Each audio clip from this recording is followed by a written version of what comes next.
Est-ce que tu es là? Je te dis, parfois le Seigneur te regarde et dit, mais si je lui donne même en plus, il va même faire quoi de ça? Parce que la plupart du temps, le Seigneur se pose la question, qu'est-ce que tu veux en faire? C'est-à-dire qu'il te voit dans ta condition ici, voilà, il veut ça. D'accord, je lui donne pour faire quoi? L'apôtre Paul lui avait défini. Il avait dit, ce n'est pas que j'ai besoin de quelque chose, je n'ai besoin de rien. Il dit, je cherche des bénédictions qui abondent pour votre compte. Comme ça, vous-même, vous construisez votre propre maison dans le ciel. C'est pour ça que je suis là. Donc, il a en même temps dit, et il dit, je travaille de mes mains pour pouvoir aux besoins de ceux qui sont avec moi. Ce n'était pas pour lui. Il ne manquait de rien. Donc, c'était pour donner aux autres. Voilà un homme qui a le plaisir à travailler pour donner. Voilà le sens de sa vie. Travailler pour donner. Toi, qu'est-ce que tu dis? Tu travailles pour qui?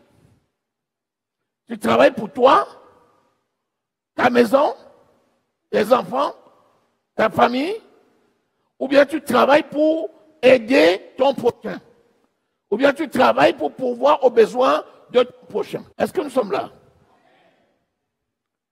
Il dit qui, par ses inquiétudes, peut ajouter une coudée à sa vie, c'est-à-dire un coup de pouce. Le Seigneur avait dit, tu vas vivre 120 ans. Tu commences à t'inquiéter, ça te donne 123 ans. Non, ça va couper. Tu vas peut-être descendre à 80. Donc, ne t'inquiète pas. Alléluia. Ne t'inquiète pas. Lisons le psaume 42, verset 11. Alléluia. Les gens vont même parfois se moquer de toi. Si tu leur demandes pourquoi ils se moquent de toi, ils ne seront même pas capables de te dire. Alléluia. Mais ils se moquent juste parce qu'ils veulent t'amener à te fâcher ou bien t'amener à te décourager ou bien t'amener à te distraire. En réalité, ils n'ont même pas de raison. Lisons. Mes os se brisent quand mes persécuteurs m'outragent en me disant sans cesse, où est ton Dieu? Relis. Mes os se brisent quand mes persécuteurs m'outragent en me disant sans cesse, où est ton Dieu? Mes os se brisent lorsque mes persécuteurs m'outragent en me disant sans cesse, où est ton Dieu? On t'a déjà dit ça combien de fois? Est-ce que quelqu'un est ici? Où est ton Dieu?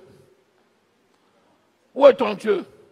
Si ton Dieu là existe, pourquoi ce que tu demandes là, tu ne trouves pas? Où est ton Dieu? C'est ce qu'on a dit à Jésus.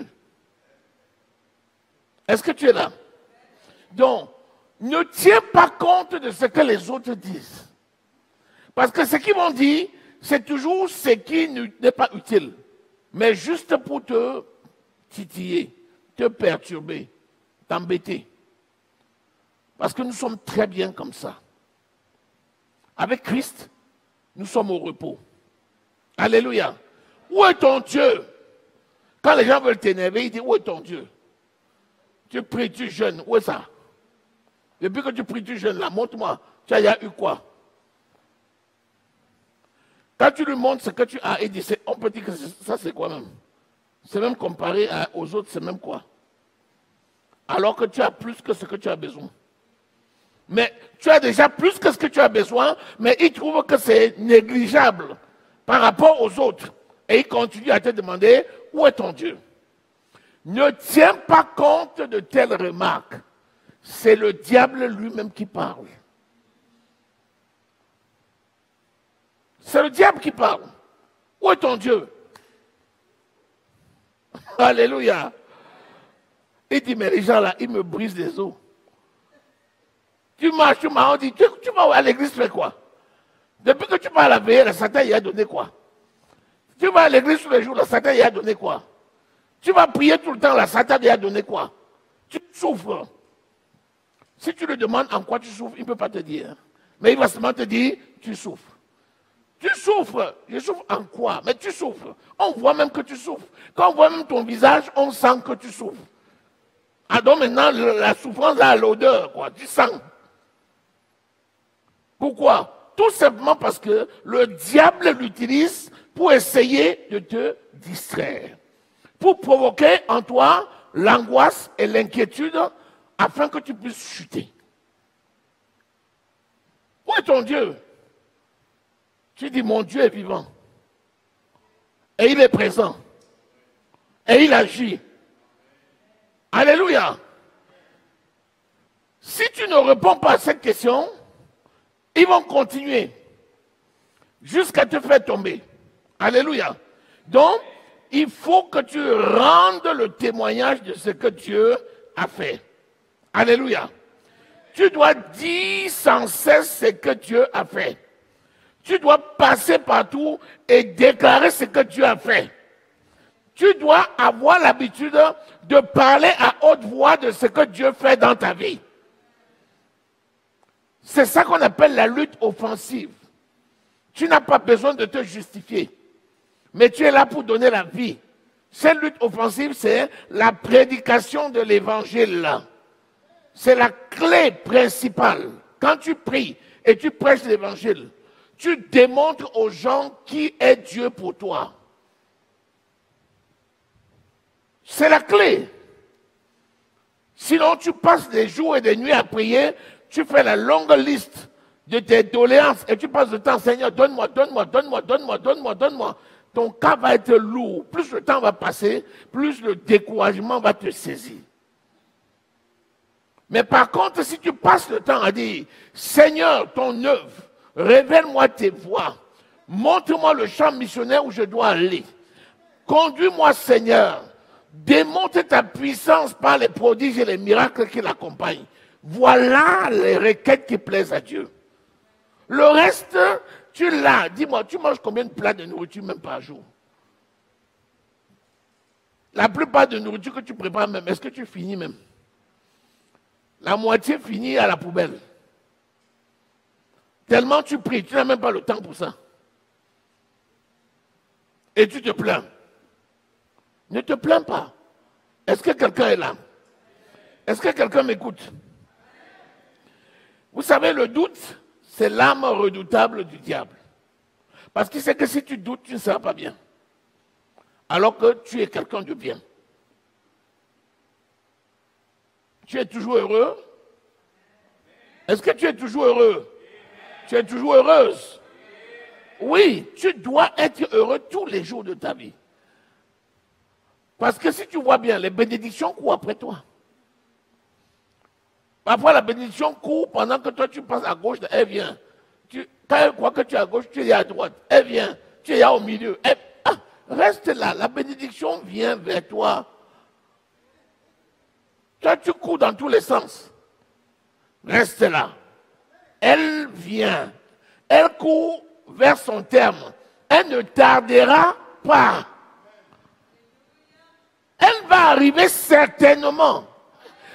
Est-ce que quand vous méditez la parole, vous comprenez le sens des mots? Certainement. Ça veut dire que notre Dieu n'est pas un homme pour mentir.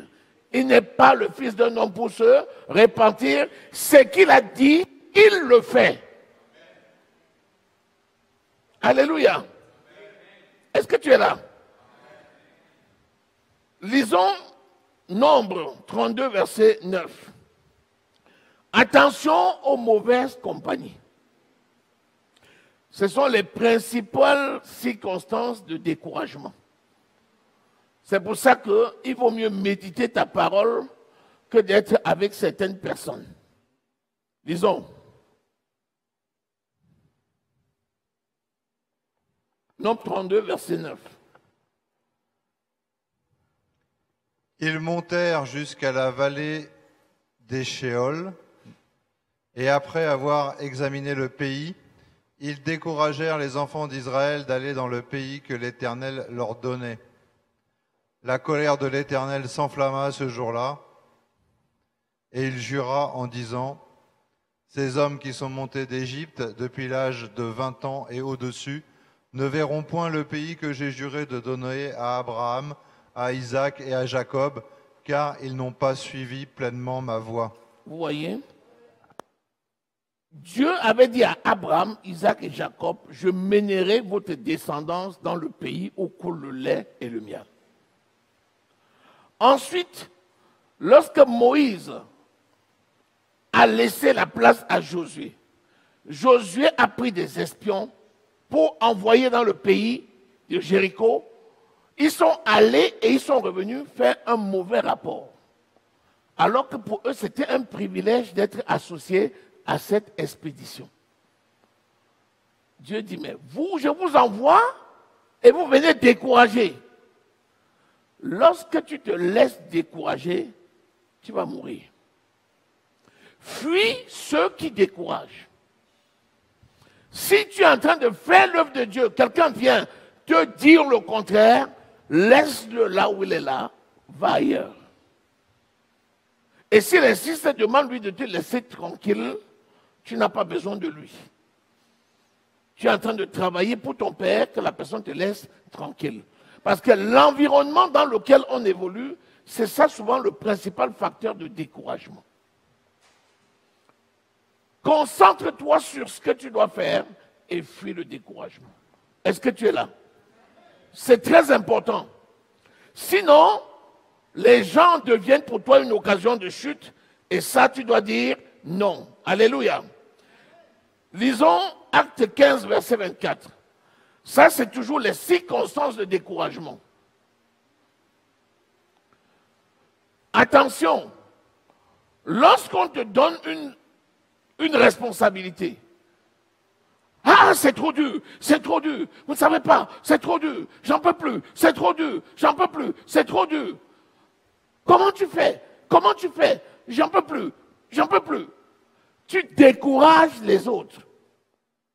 Si tu n'es pas un bon équipier, tu n'accompliras jamais ta propre mission.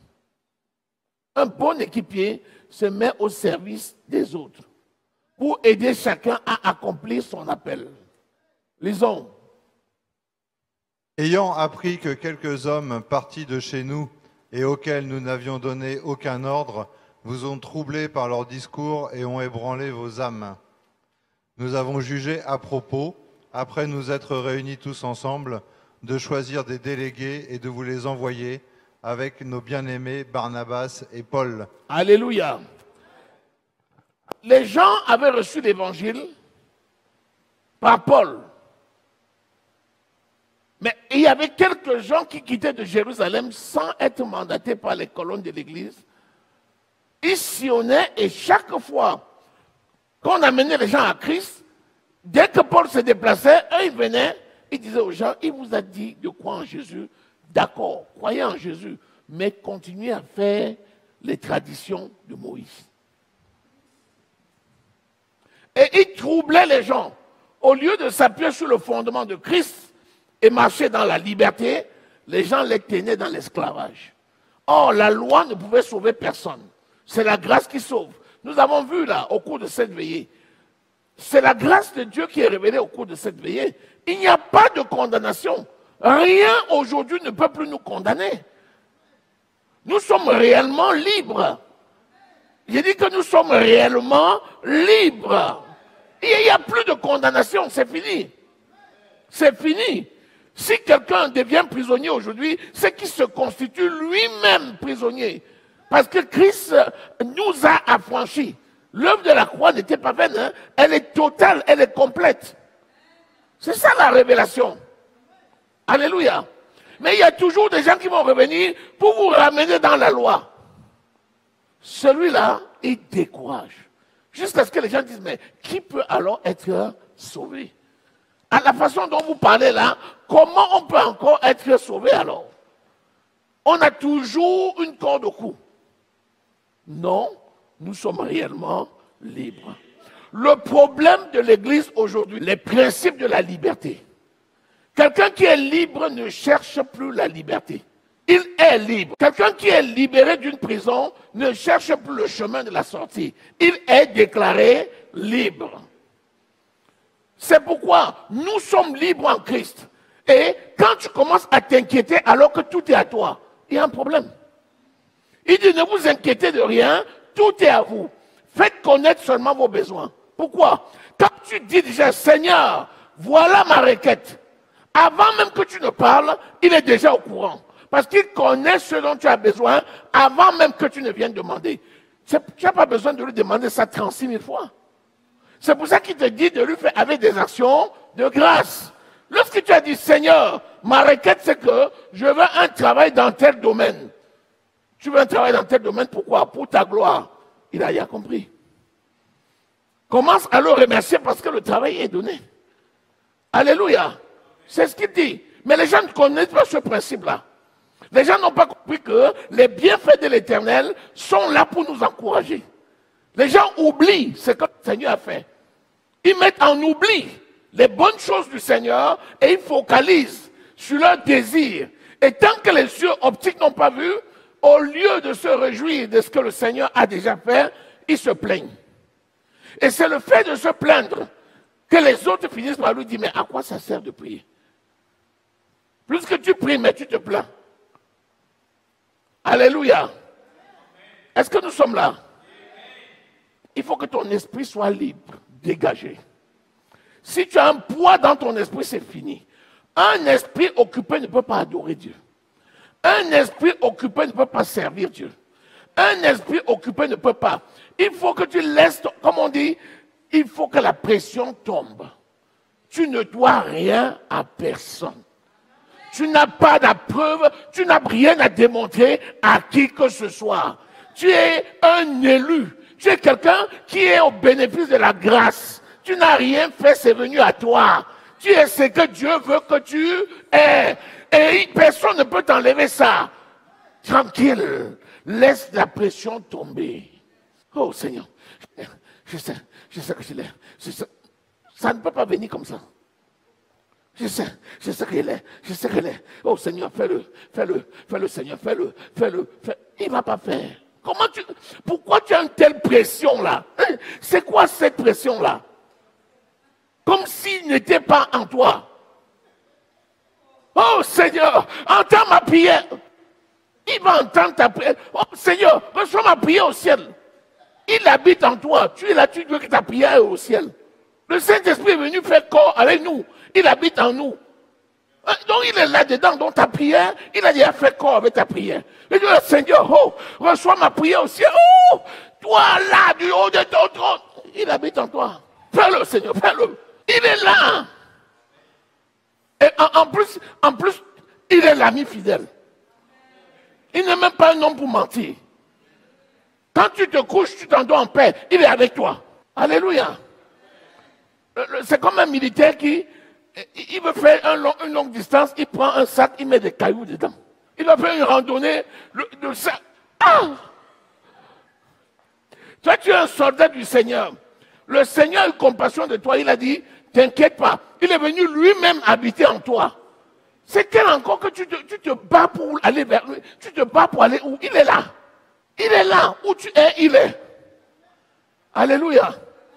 Donc, laissons la pression tomber. Et laissons-le travailler. Alléluia. Parfois, on a tellement envie de faire pour lui. Il dit, reste tranquille. Il reste tranquille. Il jouit de la vie. Il jouit de la vie. Reste tranquille. Alléluia. Est-ce que quelqu'un est là? La pression, c'est terrible, hein, la pression. La pression est terrible. La pression est terrible. D'abord, le fait qu'il vienne là et qu'il soit juste à côté, il est en train de te toucher tout le temps. Quand tu fais ce qui ne va pas, il te tape. Il dit, qu'est-ce que tu fais là? S'il était si loin, il allait te taper. Il te tape. Tu dis au Seigneur, il te dit, calme-toi, non. Tranquille, tu es bien. Alléluia. Vraiment, si nous comprenons les principes du bonheur en Christ, nous n'avons rien à prouver à personne. Si j'ai un mot à dire ce soir, c'est ça. Tout ce que tu as fait, c'est de jouir de la relation que tu as avec Dieu. Comme il est en toi et qu'il est saint, alors tu marches dans la sainteté dans toutes tes voies. Parce que tu es là pour démontrer ce que les gens ne voient pas. Le Dieu qui habite en toi, c'est toi qui démontres sa présence en toi en faisant connaître qu'il est la lumière du monde, le sel de la terre. Est-ce qu'on a même besoin de se battre pour manifester de tels caractères? Il est là et il s'exprime par toi. Tu es la tête de Christ, tu es la main de Christ, tu es la bouche de Christ, tu es les yeux de Christ, tu es l'oreille de Christ. Là où tu passes, l'onction de Christ se manifeste par ta main. Tu dis, sois béni au nom de Jésus, la bénédiction de Christ entre sur la personne. Alléluia. Est-ce que nous sommes là? Est-ce que nous sommes bénis? Acclame le Seigneur.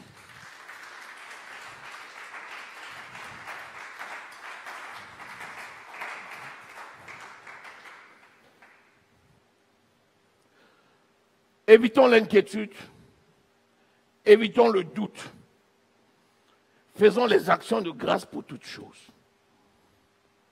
Notre vie, c'est une vie de donneur. Il n'y a plus de plaisir à donner qu'à recevoir. Si ta vie entière, c'est une vie de donneur, tu ne seras jamais déconnecté de la source de production.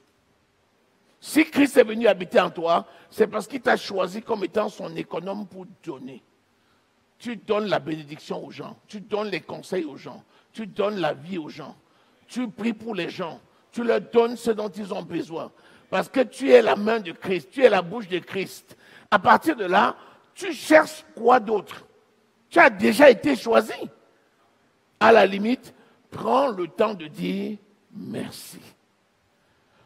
Pour te dire la vérité, quand tu fais 2 requêtes, quand tu fais 2 requêtes, il faut dire 8 fois merci.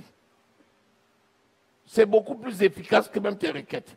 Parce que quand tu dis seulement merci, quand tu remercies le Seigneur et tu marches comme lui, tout ce que tu as besoin là, il dit, il t'envoie ça même avant que tu ne parles. Alléluia. Je vous ai parlé de la révélation dernièrement, je vous ai dit, si Dieu te montrait tout ce qu'il a fait par tes mains, peut-être tu peux aller en enfer. Si Dieu te montre tout ce qu'il a fait par tes mains, tu peux prendre la grosse tête. La plupart des choses que tu as fait et qui ont produit des grands résultats, tu n'es même pas au courant. Je vous ai seulement dit, le jour du jugement, quand Dieu va ouvrir les livres des souvenirs, quand tu vas voir le nombre de personnes qui sont venues à Christ par tes prédications, tu seras étonné. Tu vas dire, mais j'ai amené même combien de personnes? Quand tu vas voir les fils de gens, tu vas dire, c'est moi? Oui. Tu as parlé, parfois tu croyais que c'était perdu. C'est ta prédication là qui transforme les vies des gens. Parfois tu n'es même pas au courant. Est-ce que tu es là? Considère maintenant que tout ce dont tu as besoin là, c'est déjà acquis. Et je te dis la vérité, considère que c'est déjà acquis. Ne doute pas. Ne te demande pas quand ça va venir. C'est déjà fait. Ce que Dieu t'a révélé dans ton esprit, ne te pose pas la question quand ça va arriver certainement. Et quand on dit ça va arriver, c'est aux yeux des hommes, hein, parce que spirituellement, c'est déjà accompli. Que le nom de l'Éternel soit glorifié. Amen. Restons sur cette note-là de victoire au cours de cette veillée.